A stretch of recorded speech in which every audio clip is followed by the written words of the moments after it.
کا شکر ادا کرو کہ مجھ جیسے گناہگار اور آپ جیسے لوگوں کو بھی آج کی رات اور مختلف راتوں میں یہ سعادت حاصل ہے کہ حضور غوث پاک کا آپ ذکر کر رہے ہیں۔ یہ کوئی معمولی اس کو آپ کیوں مت سمجھے کہ یہ چار آدمی میلاد شریف کے لیے بیٹھ گئے اللہ اللہ۔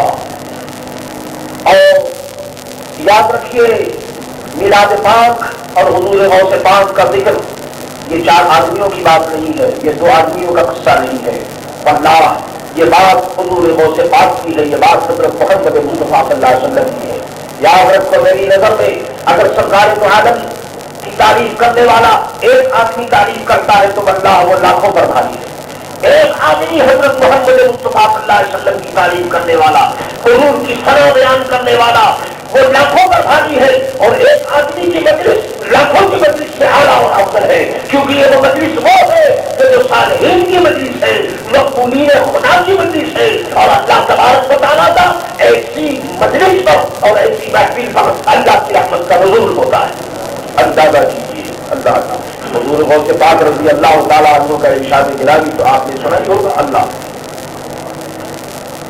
اللہ اللہ۔ حضور غوث پاک رضی اللہ تعالیٰ عنہ نے فرمایا اللہ اللہ، بہت مشہور چیز ہے، آپ سن چکے ہیں حضور غوث پاک کا یہ ارشاد کہ میرا قدم تمام اولیاء کاملین کی گردن پر ہے، اللہ قدمی حاضری علی رکب رغبت کل ولی اللہ۔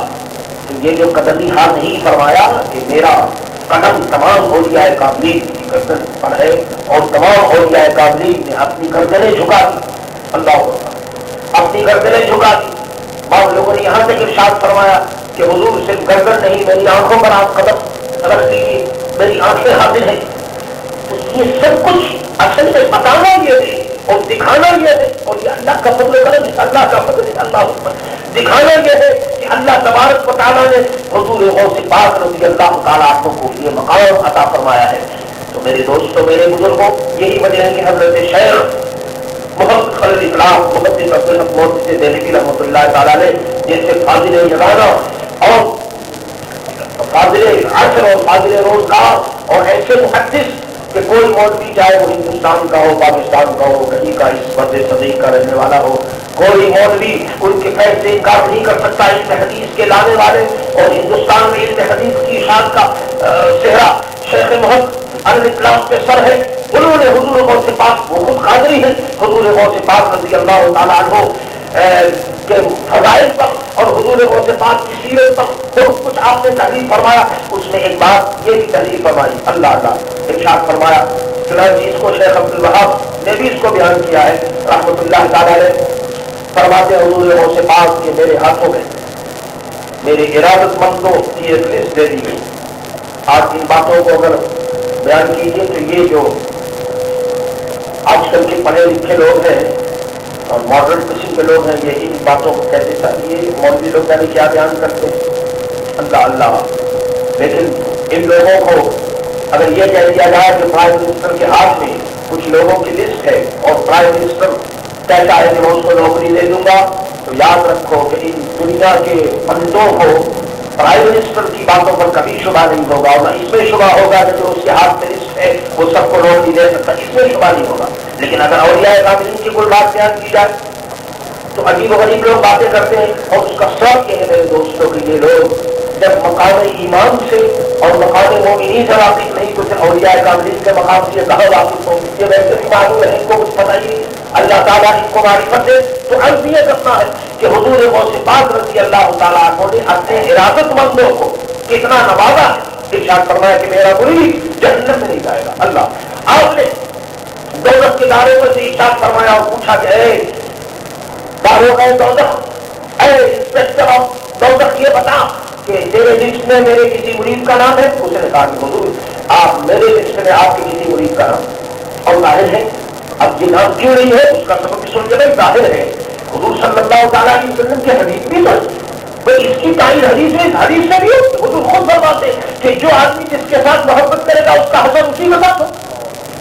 اب آپ بتائیے کہ یہ تو حضور کی حدیث بھی، حضور خود ہی ارشاد فرماتے ہیں کہ جو آدمی جس سے محبت کرے گا، اللہ اللہ جو آدمی جس کے طریقے پر چلے گا اس کا حشر اور اس کا نشر اسی کے ساتھ ہوگا. تو آپ بتائیے کہ اگر ارادت مند کے دل میں حضور غوث پاک کی محبت ہے اور میرے اور آپ کے دل میں حضور پاک کی محبت ہے تو کیا آپ سمجھتے ہیں کہ ہمارا حشر حضور غوث پاک کے ساتھ نہیں ہوگا؟ یقیناً ہوگا.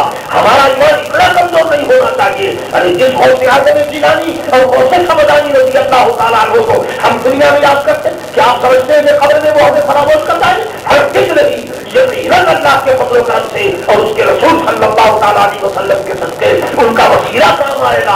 وہ اپنے غلاموں کی مدد وہاں بھی کریں گے. ارے جو دنیا میں اپنے غلاموں کو نہ بھولے تو آخرت میں وہ کیسے اپنے غلاموں کو بھول جائیں گے؟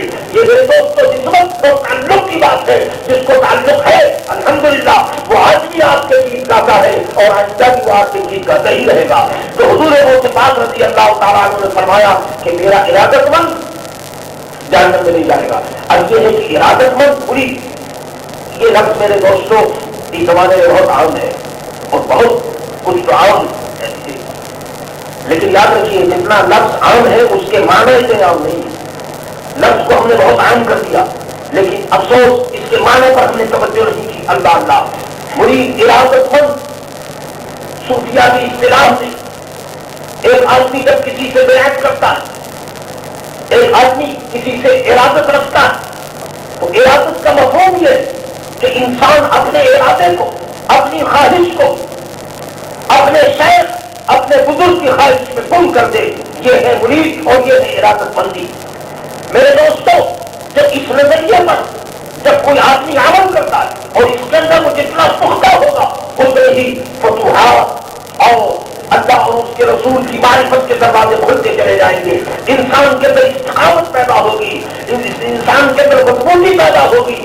یہ جو ہمارے بزرگ اور ہمارے جو علماء اور مشائخ اور اساتذہ ہوئے ہیں، اللہ اللہ مجھے خوب اچھی طرح یاد ہے ہمارے حضرت شیخ الحدیث محدث اعظم پاکستان مولانا سردار احمد صاحب رحمۃ اللہ تعالیٰ علیہ نے اپنے استاد مکرم حضرت صدر الشریعہ بدر الطریقہ مولانا عبد العلی رحمۃ اللہ تعالیٰ علیہ سے انہوں نے پوچھا کہ اگر جو آدمی آتا ہے آپ مرید کر لیتے ہیں تو یہ جو آدمی آتا ہے کم از کم کچھ اس کو دیکھا جائے، پوچھا جائے کہ یہ ہر آنے والے کو جو آپ مرید کر لیتے ہیں تو اس کا سبب کیا ہے، کچھ تحقیق کرنی چاہیے. تو آپ نے فرمایا کہ سردار احمد بات یہ ہے کہ یہ تو ٹھیک ہے کہ تحقیق کرنی چاہیے اور پوچھنا چاہیے، لیکن اب سوال یہ ہے کہ جب ایک آدمی ارادت کے ساتھ میرے پاس آتا ہے اور وہ مرید ہوتا ہے تو میں جانتا ہوں کہ اکثریت ایسے ہی لوگوں کی ہے کہ جو محض وقتی جذبات اور وقتی تقاضوں کے تحت وہ مرید ہو جاتے ہیں. لیکن آپ نے ارشاد فرمایا کہ ہو سکتا ہے کہ جہاں 100 آدمی ایسے ہو، اگر ایک آدھ آدمی بھی اگر ایسا ہو کہ جو ارادت کے ساتھ اسے ایمان اور یقین کی دولت مل جائے تو یہ کتنی بڑی بات ہوگی. اور اگر میں انکار کر دوں تو اس کا مطلب یہ ہوگا کہ ہو سکتا ہے کہ کوئی آدمی محض میں انکار کی وجہ سے اس دولت اور سعادت عظمیٰ سے محروم رہ جائے. تو میرے دوستوں مشائخ کا جو طریقہ ہے وہ تو یہی ہے، لیکن ہمیں یہ غور کرنا چاہیے اور ہمیں یہ دیکھنا چاہیے کہ ہماری ارادت اور یہ جو پیری مریدی کا سلسلہ ہے اس کا مفاد کیا ہے. میرے دوستوں نہ تو یہ اس کا مفاد کرم بازاری ہے، نہ یہ اس کا مفاد یہ ہے کہ لسٹ ہم دکھا دیں کہ بھائی ہمارے اتنے مرید ہیں اور اس کے اتنے مرید ہیں. یہ سب میرے دوست زبان جاہلیت کی باتیں. ارادت جو ہوتی ہے یاد رکھو، مرید جس قدر قابل ہوگا اسی قدر اس کے دل میں اولیاء کاملین کی محبت زیادہ ہوگی، اسی قدر وہ عادت کا پیکر ہوگا، اسی قدر اس کے دل میں محبت رسول، عظمت صحابہ اور عظمت اولیاء کاملین زیادہ ہوگی. یہ طریقت کے سلسلے لوگوں کو ملانے کے لیے ہے، لوگوں کو ٹکڑے ٹکڑے کرنے کے لیے نہیں ہے. اگر کوئی یہ طریقت ہے وہ طریقت کا دعویٰ کرتا ہے اور وہ ٹکڑے ٹکڑے کرتا ہے تو یاد رکھو کہ طریقت کی ہوا بھی اس کو نہیں لگی. طریقت تو اس لیے اولیاء کاملین دنیا میں اس لیے ہے کہ وہ لوگوں کو ملائے، اپنوں کو ملائے. ہاں جو بے دین ہے، منکرین ہے، ظاہر ہے کہ اسلام جو ہے وہ ایسی شیر و شکل کی اجازت نہیں دیتا کہ نفاق کو اور کفر کو اور حق کو اور باطل کو ملا کر مکسچر تیار کیا جائے. معاذ اللہ. محمد رسول اللہ صلی اللہ علیہ وسلم کی تجریم آوری تو اسی لیے ہوئی کہ وہ حق کو باطل سے جدا کر دے، نفاق کو ایمان سے جدا کر دے، سچ کو جھوٹ سے جدا کر دے.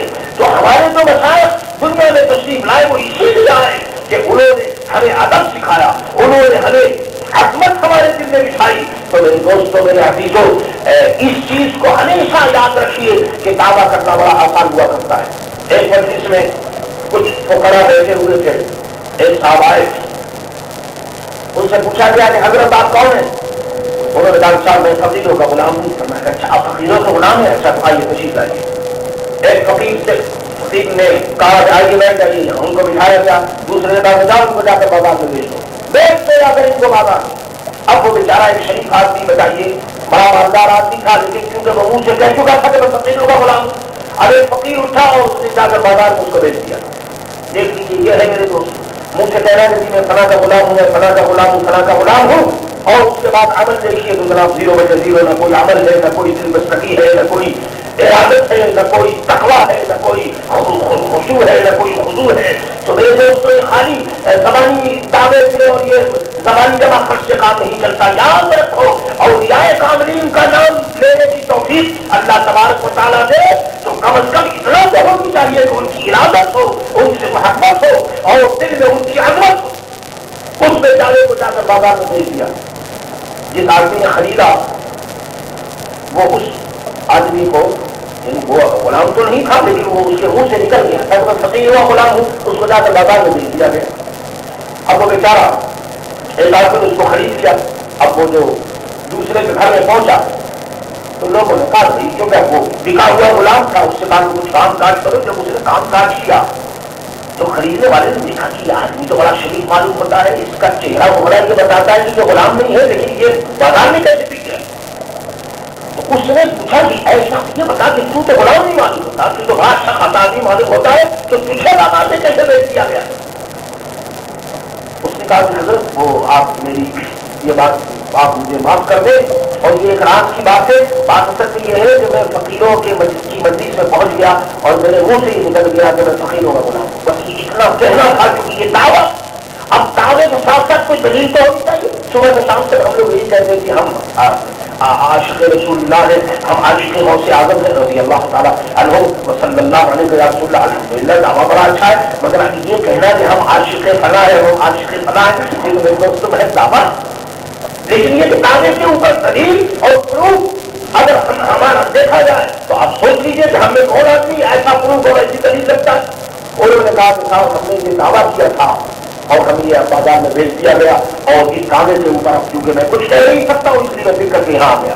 تو میرے دوستوں دعوت کرنا بہت آسان ہے کہ ہم فلاں کے غلام ہیں، حضور غوث پاک رضی اللہ تعالیٰ عنہ۔ اللہ اللہ میرے دوستوں جس آقا کا ہم نام لے رہے ہیں آپ کو پتا 1 سال نہیں 2 سال نہیں، اللہ اللہ 25 سال، 11 سال آپ نے ایک برج کے اندر ایک چھوٹا سا حجرہ تھا، اس کے اندر آپ نے قیام فرمایا، اس کو کہتے ہیں برج اعظمی۔ 11 سال تک آپ اس کے اندر رہے اور آپ نے تعلیم کا زمانہ اس طرح گزارا ہے۔ کوئی ایسا دنیا میں طالب علم